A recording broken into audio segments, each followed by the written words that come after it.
Баршаңызға сәлем. Бүгін 43-ші сабақтың есептерін орындаймыз. Сабақтың тақырыбы нөлдермен аяқталатын көп таңбалы сандарды жазбаша көбейту. Бұл сабақта нөлдермен аяқталатын көп таңбалы сандарды көбейту алгоритмін қолдануды үйренеміз.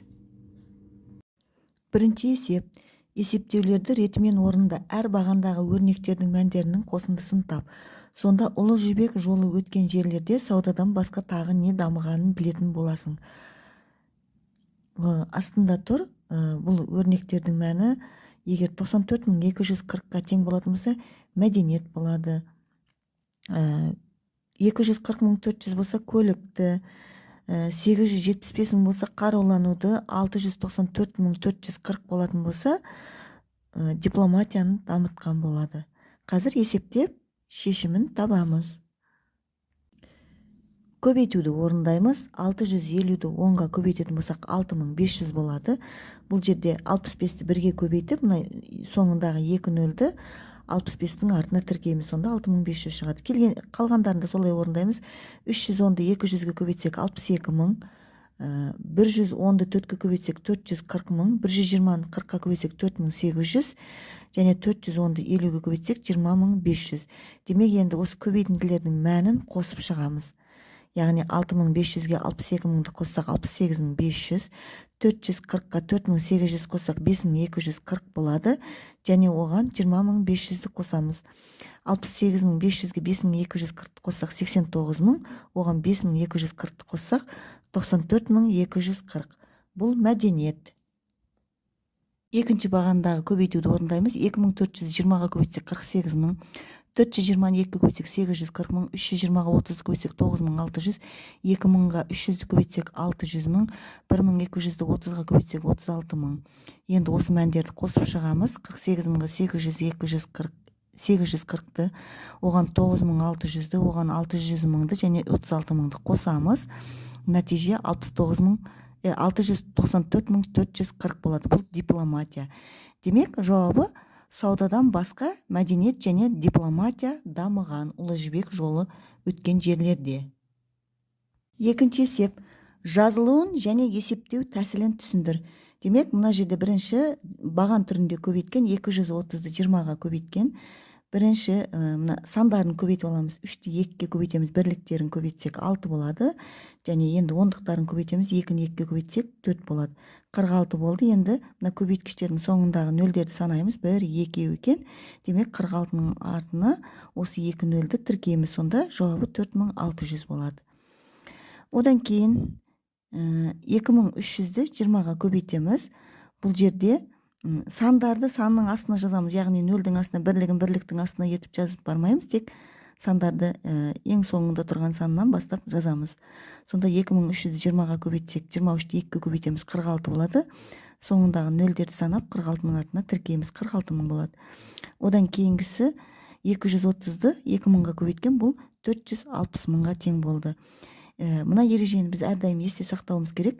Нөлдермен аяқталатын сандарды жазбаша көбейткенде нөлдерді есепке алмай, алдымен сандарды көбейтеді. Содан кейін 2 көбейткіште қанша нөл бар болса, сонша нөлді шыққан санның соңына тіркейді. Тергеде дәл осылай жаздық. Міне байқап отырсаңыздар, мына екінші көбейткішіміз 20 еді ғой, соны біз 20-ны санның астына жаздық. Яғни нөлдеріне байланысты етіп қарамаймыз. Міне 3-ті 2-нің астына жаздық. Ал мына жерде 2300 еді ғой.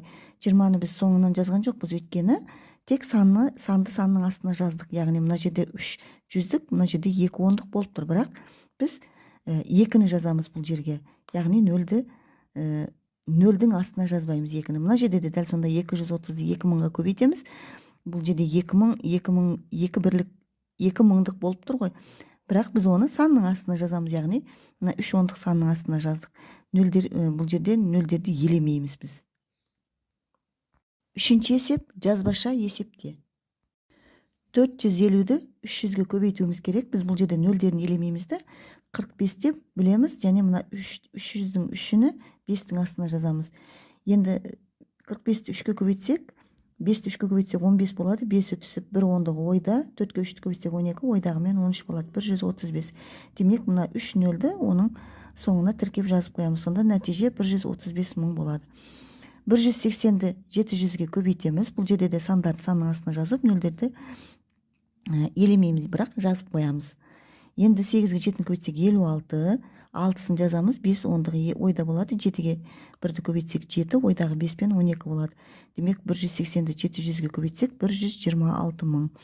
460-ды 30-ға көбейтсек 13.800, 530-ды 90-ға көбейтсек 47.700, 147-ні 2000-ға көбейтсек 294 мың, 6800-ді 60-ға көбейтсек 408 мың, 7410-ді 60-ға көбейтсек 444 мың 600, 230-ді 400-ге көбейтсек 92 мың. Көбейту жолдарын өздеріңіз өз беттеріңізше тексеріп жазып қойсаңыздар болады. Төртінші есеп, тиімді тәсілмен есептеуді түсіндір.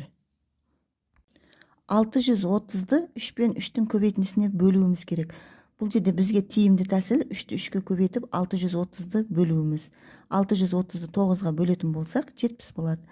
Одан кейінгісі 300-ді 3 пен 25-тің көбейтіндісіне бөлуіміз керек. Бұл жерде жеке-жеке бөліп шыққан бізге ыңғайлы. Бірінші 300-ді 3-ке бөлеміз, бұл 100 болады. Енді 100-ді 25-ке бөлсек 4. Кейінгісі 360 пен 5-тің көбейтіндісін 40-қа көбейтуіміз керек екен. Бұл жерде бізге 5 пен 40-ты көбейткен бірінші тиімді болады. Сондықтан жақшаның сыртына 360 көбейту, жақшаның ішіне 5 көбейту 40 деп жазып алып орындаймыз. 5-ке 40-ты көбейтсек 200 болады. 360-ты 200-ге көбейтеміз. Бұл 72 мың болады. Яғни 36-ны 2-ге көбейтсек 72, мына 3 нөлді соңына жазып қоямыз. Кейінгісі 4 көбейту 6000 мен 25-тің көбейтіндісі екен. Демек 6000 мен 25 емес, бізге 4 пен 25-ті көбейткен тиімді теріп алып, терімділік заңын пайдаланып 4 көбейту 25 деп жазып, шыққан нәтижені 6000-ға көбейтеміз. 4-ті 25-ке көбейтсек 100, 100-ді 6000-ға көбейтетін болсақ 600 мың, яғни 1-ді 6-ға көбейтеміз де, мына соңындағы нөлдерді санап, соңына тіркеп жазып қоямыз. Одан кейінгісі 50 көбейту 2100 көбейту 8 екен. Бұл жерде 50 мен 8-ді бірінші көбейтіп, одан кейін 2100-ге көбейтеміз. 50-ге 8 көбейтсек 400, 400-ді 2100-ге көбейтетін болсақ 840 мың болады. Ең соңғысы 450 мыңды 15 пен 10 мыңның көбейтіндісіне бөлуіміз керек екен. Демек біз 15 мен 10 мыңды көбейтіп аламыз, бұл 150 мың болады. Енді 45-ті 15-ке бөлетін болсақ 3 болады. Яғни нөлдеріні, екеуінің де нөлдерін қысқартып тастаймыз, өйткені бөлгіште неше нөл болса, бөлінгіште сонша нөлді қысқартамыз. Демек 45-ті 15-ке бөлетін болсақ 3 болады. 5-ші есеп, есептерді шығар. А. Түйелер керуені шөл далада 3400 метр сағат орташа жылдамдықпен қозғалады. Егер осы жылдамдық сақталатын болса, керуен 10 сағат ішінде қандай ара қашықтықты жүріп өтеді? Есептің берілгенін жазып аламыз қысқаша түрде. Жылдамдығы 3400 метр сағат екен. 10 сағатта қандай ара қашықтықты жүріп өтеді деген, демек уақыты 10 сағатқа тең. Біз S-ті табуымыз керек. Формуласын жазып қоямыз. S-ті табу формуласын, бұл жылдамдық пен уақыттың көбейтіндісіне тең болады. Енді 3400-ді 10-ға көбейтсек 34 мың метр болады. Демек жауабы түйелер керуені 10 сағат ішінде 34 мың метр ара қашықтықты жүріп өтеді. 5-ші есептің әсі, түйе алып жүретін жүктің массасы шамамен 200 килограмм. Әр қайсысы 10 түйеден тұратын 3 керуен қанша мөлшерде жүк тасымалдай алады? Қысқаша берілген жазып аламыз. Бір түйе 200 килограмм, 3 керуен 10 түйеден неше килограмм жүк тасымалдай алатынын табуымыз керек. Ол үшін бірінші бір керуен қанша жүк таситынын табамыз. Яғни бір керуенде 10 түйе бар, 10-ды 200-ге көбейтеміз, бұл 2000 килограмм болады. Демек, енді бір керуен 2000 килограмм таситын болса, 3 керуен 2000-ді 3-ке көбейтеміз, 6000 килограмм болады. Демек жауабы 10 түйеден тұратын 3 керуен 6000 килограмм жүк тасымалдай алады. 5-ші есептің Б-сы, түйе 200 килограмм жүк көтере алады. 2 тонна жүкті тасу үшін неше түйе қажет болады? Есептің берілген қысқаша жазып аламыз. Бір түйе 200 килограмм болса, 2 тоннаны неше түйе көтереді деп сұрақ қойып, орындаймыз. Бірінші тоннаны килограммен өрнектейміз. Бұл 2 тоннамыз 2000 килограмм болады. Енді 2000 килограммды 200 килограммға бөлеміз. Сонда неше түйе көтеретінін табуымыз. 2000-ді 200-ге бөлсек нөлдерін қысқартамыз. 200-де 2 нөл болғандықтан 2000-ді 2 нөлді қысқартамыз. Сонда 20-ны 2-ге бөлуіміз керек. 20-ны 2-ге бөлсек 10 болады. Демек жауабы 2 тонна жүкті тасу үшін 10 түйе қажет.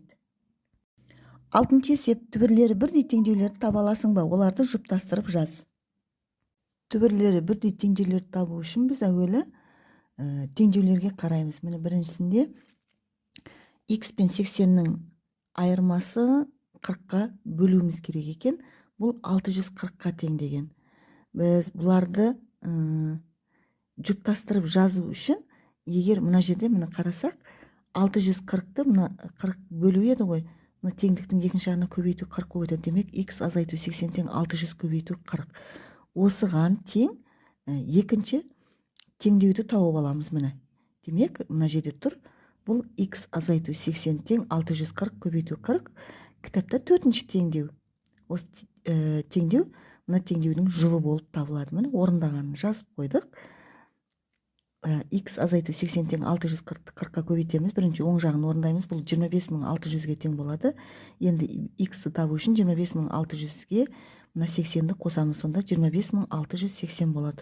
Орнына қойып тексеріп көрсек болады. 25680-нен 80-ді азайтамыз. Бұл 25600-ге тең болады. Оны 40-қа бөлсек 640-қа тең. 640-640-қа тең. Мына жақта да дәл сол өрнек қайталанады. Яғни x-тен азайтамыз 80-ді. Бұл 640-ті 40-қа көбейтсек 25600 болады. Ал енді x табу үшін 25600-ге 80-ді қосамыз. Бұл 25680-ге тең болады. Орнына қойып есептейтін болсақ, 25680-нен 80-ді азайтатын болсақ, 25600-ге тең. Ал 640-ымыз 640-ті 40-қа көбейтсек, 25600-ге тең болады. Екеуі тең екен. Кейінгісі x пен 80-нің айырмасын 40-қа көбейтсек, бұл 640-қа тең болады деген теңдеу. Бұл теңдеуді біз ықшамдап аламыз. Бірінші x азайту 80 тең деп 640-ті 40-қа бөлеміз. Осы өрнек, мына кітапта тұрған үшінші өрнек болады. Демек, бұл теңдеудің жұптастырып жазатын теңдеуіміз осы теңдеу болады. Енді біз бірінші теңдеуді орындаймыз. X-ті табу үшін біз 640-ті 40-қа бөліп аламыз. Бұл 16-ға тең болады. Енді x-ті табу үшін 16-ға 80-ді қосамыз. 96-ға тең. Орнына қойып тексеріп көреміз. 96-дан 80-ді азайтсақ 16 болады. 16-ны 40-қа көбейтсек 640-қа тең. Ал 640-640-қа тең болады. Ал кейінгі теңдеуде x-ті табу үшін біз бірінші тағы да 640-ті 40-қа бөлеміз. Бұл 16-ға тең болады. Ал енді x-ті табу үшін осы 16-ға 80-ді қосамыз. 96-ға тең болады. Енді орнына қойып тексеріп көреміз. 96-дан 80-ді азайтсақ 16. Ал 640-ті 40-қа бөлсек те 16-ға тең болады. Бұл жерде көңіл бөлетін нәрсе, екеуінде белгісіздерінің мәні бірдей болып шығады. Яғни x-іміз мына жерде де 96, мына жерде де 96-ға тең. Жетінші есеп.